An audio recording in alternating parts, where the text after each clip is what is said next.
How come the new generation of monarchs that have never seen that traveling? You see, the new butterfly has never it never took that traveling path. It never did. So how come they know the exact path they have to follow to get to Mexico and Northern California? How do they know? Because these are not in them genetic. I mean, by evolution, we can't explain that by evolution.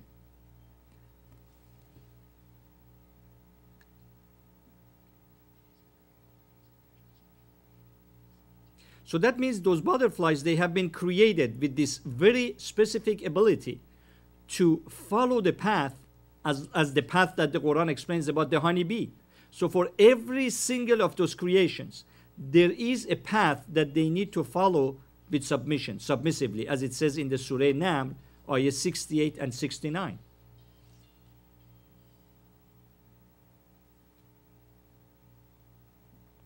Now let's look at another, the dragonfly.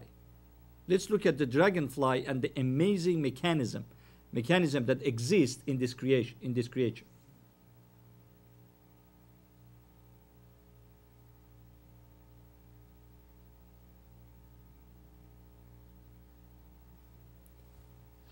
Now, human beings started, the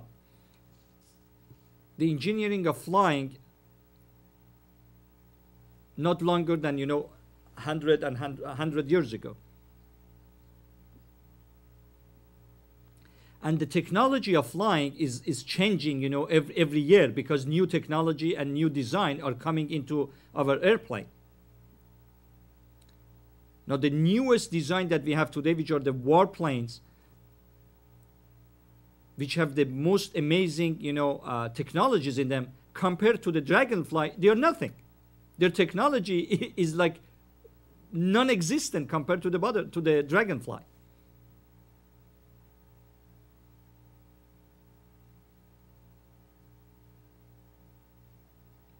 Now you see the maneuvering of those warplanes,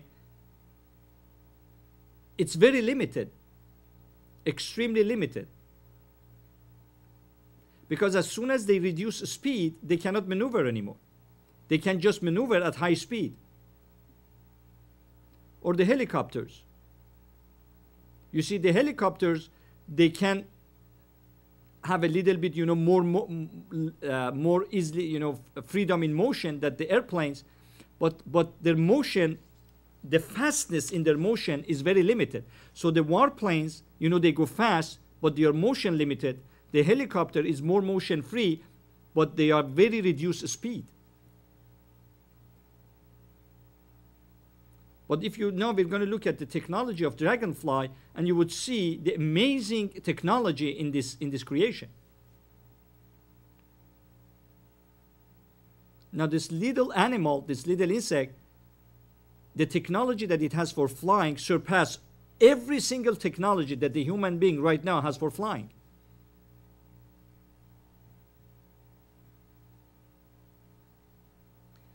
Now the Sikorsky, when they started designing the Sikorsky helicopter, the IBM engineers, they videotaped a dragonfly, and they designed and they studied the motion of the wings of the butterflies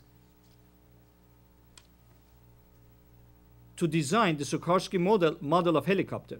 So the Sikorsky model was designed by studying a dragonfly. But of course, it cannot do what the dragonfly does.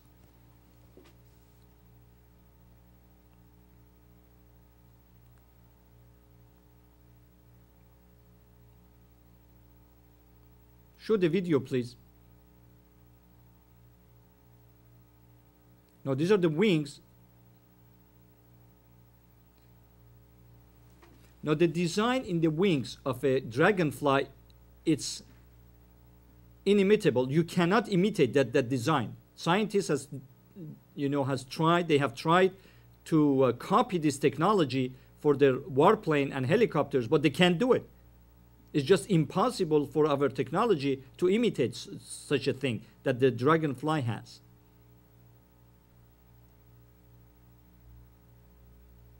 Now, dragonflies, they can go as fast as 50 kilometers an hour in a very short time. It means their acceleration, you see the acceleration, for example, of a 100-meter race. Now, the dragonfly has an acceleration power that is 100 times more than that. Now, look at the maneuvers that the warplanes are doing. And we're going to check, you know, the same maneuvers when a dragonfly is in motion.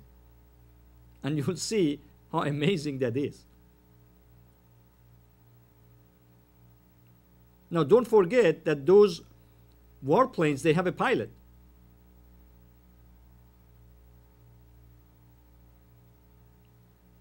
Now, the flight, the most important thing in a flight is the visual system.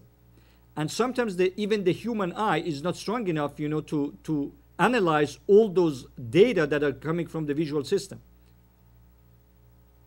Now, if you look at the eye of a dragonfly, each eye has 30,000 micro orifices.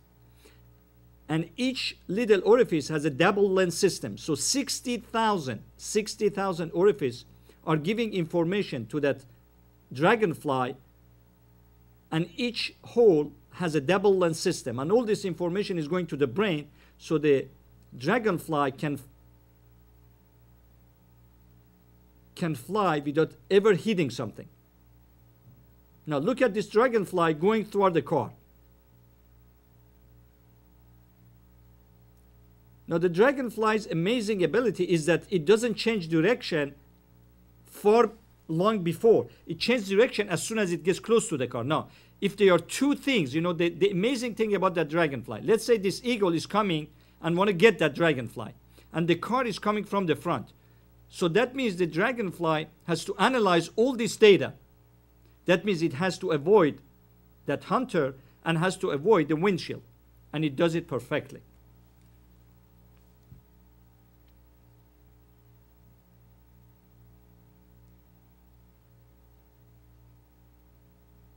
Now, the one major problems that pilots has, one major problem that, you know, pilots have is that after a very sudden maneuver, they don't know exactly what's the position of the plane.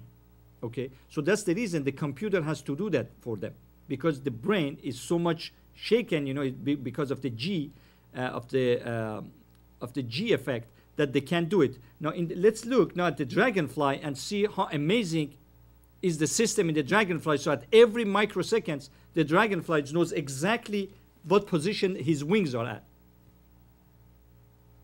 Now, that's the reason every plane has those gyrometer that is going to show exactly the position of the wings regarding to the horizontal line.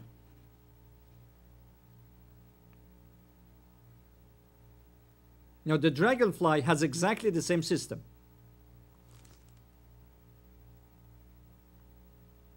Now, in front of the eyes of the dragonfly, there is a system that works exactly like a gyroscope and shows exactly the position of the wings regarding to the position of the head.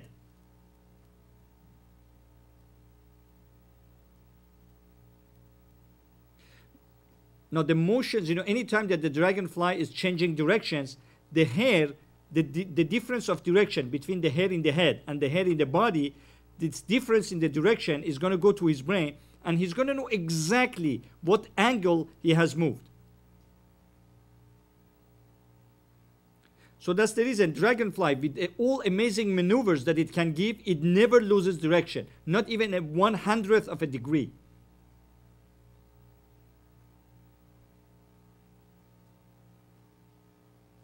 But if the poor dragonfly, he doesn't know that he has all this system inside him.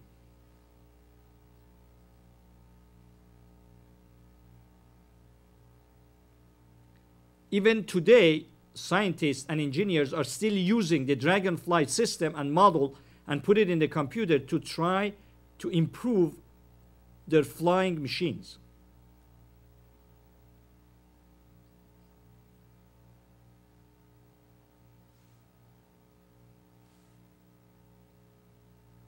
Now, who made that design? I mean, how can it be possible to have all this amazing